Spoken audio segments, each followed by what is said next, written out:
Students, आज हम परिमेय संख्याओं के बारे में पढ़ेंगे। परिमेय संख्याओं के बारे में मैं आपको आज एक ब्रीफ रिवीजन दे रही हूँ। सबसे पहले जैसे कि हमने छठी कक्षा में प्राकृतिक संख्याओं के बारे में पढ़ा था, एक से आरंभ होने वाली गिनतियाँ जो हमारी प्रकृति में पाए जाते हैं, अंक 1, 2, 3, 4, 5, ये सभी प्राकृतिक संख्याएं हैं। ये अनगिनत संख्याओं में होती हैं, अरबों खरबों तक होती हैं। अब इन्हीं प्राकृतिक संख्याओं में जब इनके आगे हम शून्य को भी जोड़ देते हैं तो ये पूर्ण संख्याएं कहलाती हैं। पूर्ण संख्याओं में ही हम ऋणात्मक संख्याओं को भी जोड़ लेते हैं तो ये पूर्णांक बन जाती हैं। यानी पूर्णांक सभी शून्य, धनात्मक और ऋणात्मक संख्याओं से मिलाकर बनती हैं। फिर छठी में ही हमने पढ़ा था कि भिन्न, जो अंश बटे हर के रूप में लिखते हैं जिन्हें, वो भिन्न कहलाती हैं। आज हम परिमेय संख्याओं के बारे में पढ़ेंगे। परिमेय संख्याएं वो संख्याएं होती हैं जिन्हें हम अंश बटे हर के रूप में लिखते हैं। यहाँ पर p हमारा अंश है और q हमारा हर है। यानी p बटे q के रूप में जिन संख्याओं को लिखते हैं वो परिमेय संख्याएं कहलाती हैं। यहाँ पर कंडीशन है कि जो हमारा हर q है वह शून्य नहीं होना चाहिए और p और q दोनों क्या हैं, पूर्णांक होने चाहिए। जैसे उदाहरण घटा 1/3, 4, 1/5। जो 4 है उसके नीचे 1 तो है ही। इसी प्रकार अब हम प्रश्न आता है, क्या शून्य भी एक परिमेय संख्या है? बिल्कुल हाँ, शून्य भी एक परिमेय संख्या है। कैसे? क्योंकि जब हम 0 को लिखते हैं वो 0/1 के रूप में लिखते हैं। जो 1 हमारा है वह शून्य नहीं है। यानी 0 को भी p बटे q के रूप में अंश बटे हर के रूप में लिख सकते हैं, अतः यह भी एक परिमेय संख्या है। अब एक प्रश्न पूछते हैं, घटा 2 से बड़ी परिमेय संख्याएं बताओ।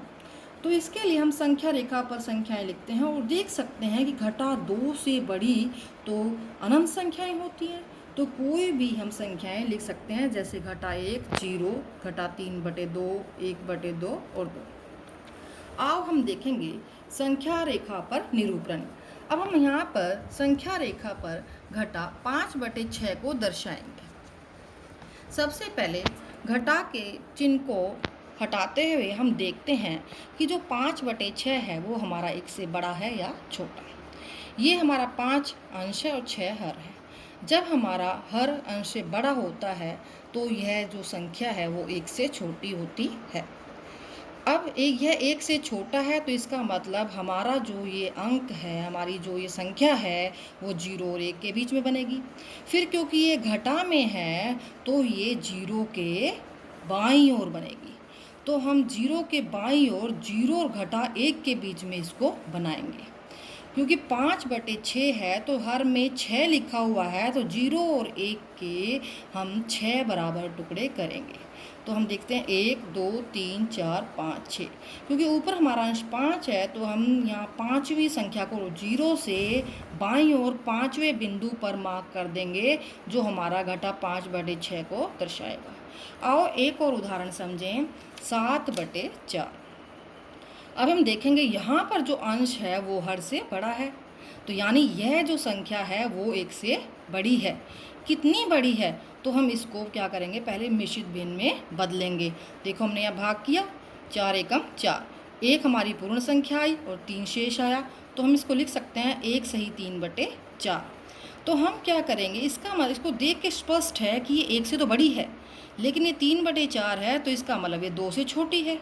तो यानी यह जो नंबर है हमारा, यह 1 और 2 के बीच में बनेगा, और क्योंकि ये जमा का है तो 0 से ये दाईं ओर बनेगा। तो हम इसको 0 से दाईं ओर 1 और 2 के बीच में बना रहे हैं। क्योंकि 3/4 तो हम 1 और 2 के 4 बराबर टुकड़े करेंगे, 1, 2, 3, 4। तो 3 को यहाँ मार्क करेंगे, ये हमारा नंबर दिखा रहा है 1 सही 3/4 यानी 7/4। अब हम आगे पढ़ेंगे योज्य प्रतिलोम। कोई भी संख्या या कोई भी जो नंबर है उसका योज्य प्रतिलोम हम अगर निकालते हैं तो उसमें चिन्ह को बदल देते हैं। जैसे 2/8 का योज्य प्रतिलोम घटा 2/8 है। घटा 19/6 का योज्य प्रतिलोम जमा का 19/6 है। योज्य प्रतिलोम में जो हमारा नंबर होता है उसका योज्य प्रतिलोम जोड़ने पर हमें शून्य प्राप्त होता है। जो ये शून्य है वो हमारा योज्य तत्समक कहलाता है, यानी शून्य योज्य तत्समक है। अब हम देखेंगे गुणात्मक प्रतिलोम। गुणात्मक प्रतिलोम को व्युत्क्रम भी कह सकते हैं, यानी संख्या का उल्टा करना। जैसे घटा 13, घटा 13 का गुणात्मक प्रतिलोम घटा 1/13 है। 1/5 का गुणात्मक प्रतिलोम 5 है। किसी भी संख्या को उसके गुणात्मक प्रतिलोम से गुणा करने पर हमें 1 प्राप्त होता है। जो हमारा 1 है वो हमारा क्या है, गुणात्मक तत्समक। अब एक प्रश्न आता है, क्या 0.3 का गुणात्मक प्रतिलोम 3 सही 1/3 है? तो हम कहेंगे हाँ। कैसे? पहले 0.3 को दशमलव को आप भिन्न में बदलो, तो यहाँ दशमलव के बाद 1 अंक है तो इसको 3/10 लिखेंगे। फिर दूसरा जो हमारा था ये 3 सही 1/3, इसके हमने सही बटे खोले, 3 3 9 और 1 10, 10/3। तो हम 0.3 को जो हमने 3/10 लिखा था, इसका गुणात्मक प्रतिलोम निकाला, वो कितना आया, 3/10 का 10/3, और वही हमारा सही बटे खोल के आ रहा है। दोनों के उत्तर सेम आ रहे हैं। हम देख भी सकते हैं किसी भी जैसे नंबर और उसका गुणात्मक प्रतिलोम हमारा 1 आता है। अब हम दो संख्याओं के बीच में परिमेय संख्याएं निकालेंगे। बच्चों, दो संख्याओं के बीच में अनगिनत संख्याएं होती हैं। हम इसीलिए इनके उत्तर हर बच्चे के अलग अलग भी हो सकते हैं। जैसे एक सिंपल सा क्वेश्चन है, घटा 2 और 4 के बीच में 5 परिमेय संख्याएं बताओ। तो हम घटा 2 और 4 के बीच में संख्याएं पढ़ेंगे, घटा 1 0 1 2 3। हाँ, ये तो बिल्कुल सरल था। अब अगर हम पढ़ते हैं कि 2/3 और 4/5 के बीच में 5 परिमेय संख्याएं लिखो, यहाँ से जल्दी से सोच के बताना थोड़ा सा कठिन है, क्योंकि यहाँ जो था 2/4, 2 और 4, इन दोनों के क्या था, हर कुछ नहीं था, यानी 1 था। यहाँ पर जो हमारा हर अलग अलग है। तो इस तरह के प्रश्न को हल करने के लिए पहले इन परिमेय संख्याओं के हर को समान करना पड़ेगा, और समान करने के क्या तरीका है, इनका लघुत्तम लेना पड़ेगा, इनका एलसीएम लेना पड़ेगा। तो हमने 3 और 5 का एलसीएम लिया, जो हमारा आया 15। तो हमने यहाँ 15 लिखा, इसको हमने एलसीएम निकाला, 3 को 5 से, इस 15 से भाग किया 5, और 5 दूनी 10, 5 से भाग किया 15 को, 3 और 4 दिए 12। अब हमारी संख्याएं आ गई, परिमेय संख्याएं 10/15 और 12/15। लेकिन इन दोनों के बीच में भी 10 और 12 के बीच में एक ही है परिमेय संख्या, हमने तो 5 निकालनी है। तो हम इसको थोड़ा सा इसका विस्तार करेंगे। हम इसको 2 से गुणा कर सकते हैं, अंश से भी और हर से भी। लेकिन हम 2 से करते हैं तो 10 को 2 से करेंगे 20, और 12 को 2 से करेंगे 24। 20 और 24 के बीच में तो 3 ही परिमेय संख्याएं आती हैं।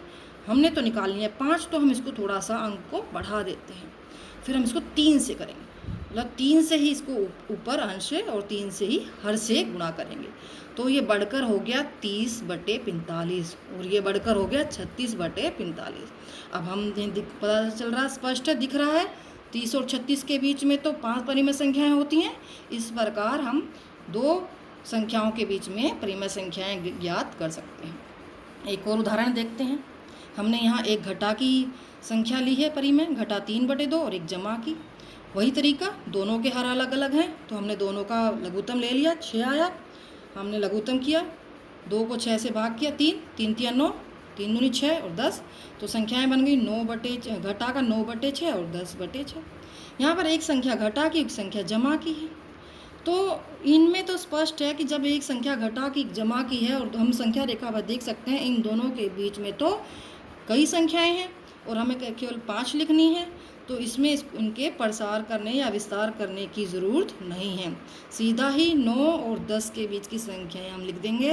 ये बन गई घटा 8/6, 7/6, 0 1/6, 2/6। इस प्रकार हम 2 संख्याओं के बीच में कई परिमेय संख्या निकाल सकते हैं, 5 भी निकाल सकते हैं, 3 भी निकाल सकते हैं, 10 भी निकाल सकते हैं। तो बच्चों, इस प्रकार आज हमने यहाँ परिमेय संख्याओं के बारे में सीखा। धन्यवाद।